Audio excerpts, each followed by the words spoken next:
few minutes since we've done any content on the 8-door truck, but very happy to say now the Suburban's finished and out of the way.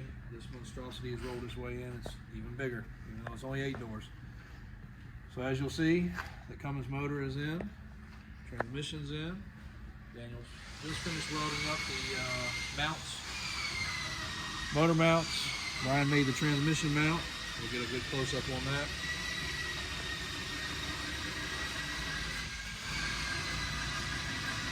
Drive shafts have arrived, and we're going to make a little different plan than what originally. We wanted to be able to carry everything with us anywhere we go. So we were hoping we'd have one drive shaft that emulated all 4 drive shafts, but now it's just will be 2 matching drive shafts front and back, so that we will be one that's a little shorter. We'll still carry 2 drive shafts. Big U-joints, custom yokes, which matched up and worked perfectly.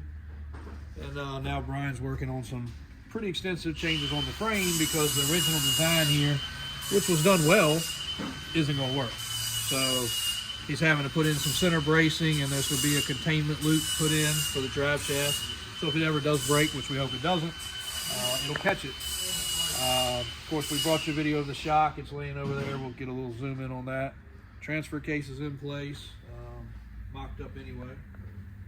Daniel can tell you a few more things of how things are progressing and some of the challenges and some of the stuff that's going good.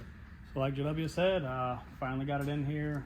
We're busy, holidays, everybody's got families. Why do y'all think we build 10 and 8-door trucks? We got a lot of kids, so you got to take care of them first. But now we're back on it.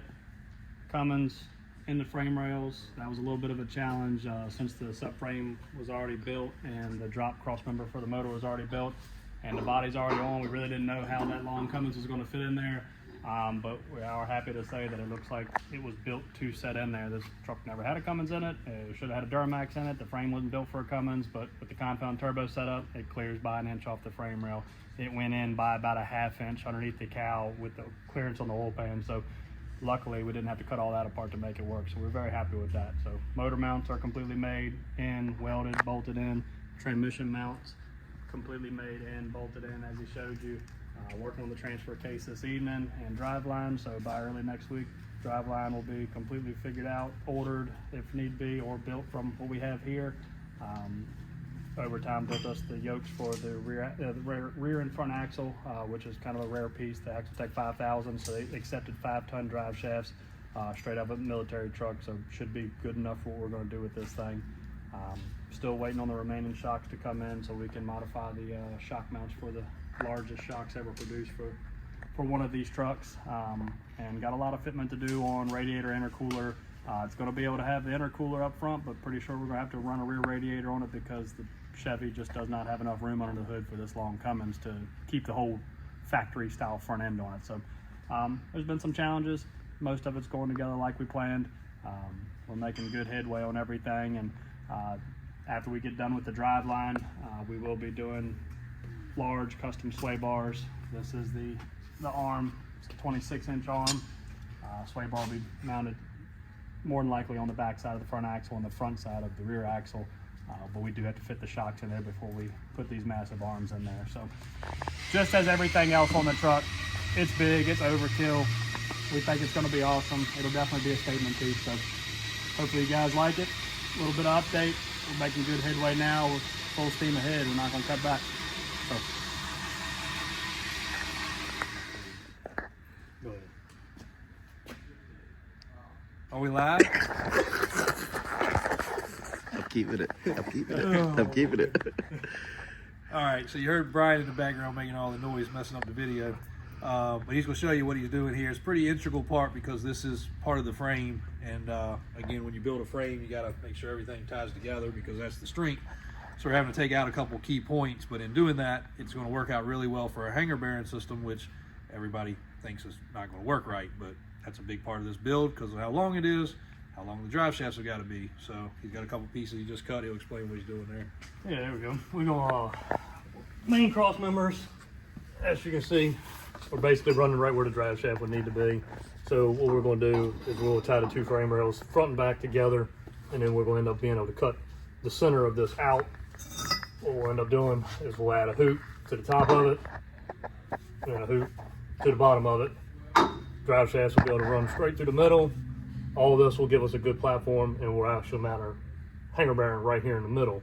And if you did have some failure or something like that, then it'll be contained inside these hoops. And we're gonna make it stronger, and it's one of those things that it's got to be done. So frame was already built, so we're kind of going back over what they had there, but now we're going to improve upon it and give it a whirl. Be stronger and safer, which it's crazy to think these trucks are out there burning these tires, doing the back-to-back tug of wars, spinning 6, 7, 8,000 RPMs, and God knows how fast the tires are going. In racing, they require a containment loop, something that keeps the U-joint, scatter shield, whatever, keeps the drive shaft from flying out. Well, when you're racing, you're hundreds and thousands of feet away from spectators.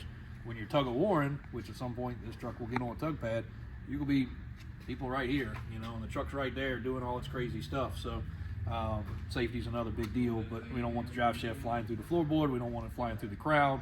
And that gives us a chance to encapsulate it right there. And we'll add some other things where it can be done. Hopefully you don't snap a U-joint that's big around as your hand, but it does happen. It can happen, and it might happen. So we want to be ahead of it.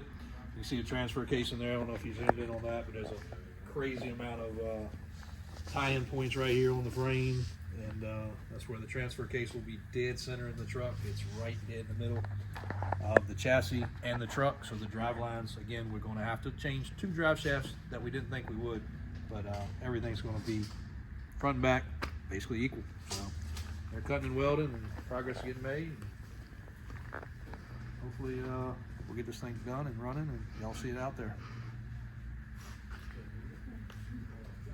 We also wanted to tell you one of the things JW was helping us out with. He came down, he put these chrome handles on, and he got tired after this one. So as you see, the rest of them are just halfway done, but I'll let you tell him his story. It's not because I got tired. I can only afford one chrome door handle after all these projects with all these doors, with all these handles.